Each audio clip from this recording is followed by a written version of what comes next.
secara tunggal, karena sebenarnya dia itu kata benda. Karena dia kata benda, maka negara itu mestinya bersifat netral. Coba kita lihat dari dulu ya, dari zaman Soekarno, dari zaman kita mulai merdeka. Negara kita ini namanya Indonesia. Zaman Soeharto namanya juga Indonesia. Zaman siapa lagi setelah itu? Habibie yang sempat memerintah sebentar, kemudian Abdurrahman Wahid, Megawati, SBY, terakhir Pak Jokowi yang presiden kita sekarang sedang memerintah. Indonesia itu sebenarnya posisinya netral saja, tetapi kita kan merasakan perbedaan. Orang yang pernah hidup di zaman Orde Lama itu merasakan perbedaan dengan kehidupan di Orde Baru. Orang yang pernah hidup di zaman Orde Baru, kami termasuk salah satunya, itu merasa perbedaan di zaman Pak Habibie dan Pak Gus Dur.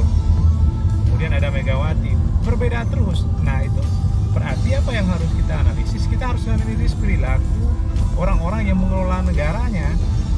Jadi negara itu harus bersifat netral, sehingga kita tidak lagi menemukan orang-orang yang membenci negara, karena negara itu ya netral. Kalau dia dikelola secara baik, maka dia akan menjadi baik. Kalau dia dikelola secara tidak baik, dia akan menjadi tidak baik.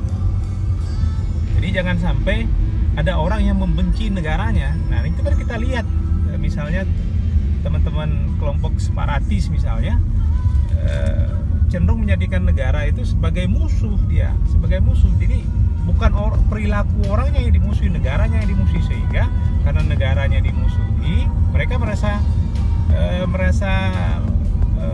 berwenang untuk meninggalkan negara atau menghapuskan negara atau lari ke negara lain karena dia membenci negaranya gitu. Jadi yang harus kita pahami itu adalah, sekali lagi, perilaku orang yang mengelola negara. Maka saya bersikeras untuk menyampaikan kepada kita bahwa kalau ingin menganalisis peristiwa politik, analisislah dari aktornya. Siapa pengelolanya, siapa yang menjadi penguasanya, apa kepentingannya. Nah, kita harus mulai dari situ. Sehingga kalau kita mulai dari situ, kita akan mudah melihat pergerakan perilaku negara, pemerintah terhadap masyarakat. Kita juga akan melihat nanti itu sebenarnya siapa para pelaku yang memusuhi negara. Nah, perilaku yang memusuhi negara itu ya kita harus menganalisisnya dengan cara yang sama pula. Maka kita harus melihat perilaku orang-orang yang memusuhi negara itu adalah perilaku orang yang sumber dayanya terganggu oleh kehadiran negara.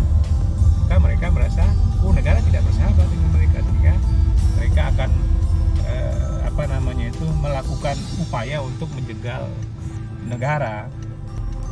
Sampai sejauh ini, sepengetahuan saya, kalau ingin menganalisis peristiwa politik yang terjadi, kita harus berangkat dari itu, berangkat dari kebutuhan utilitas manusia untuk merasa puas.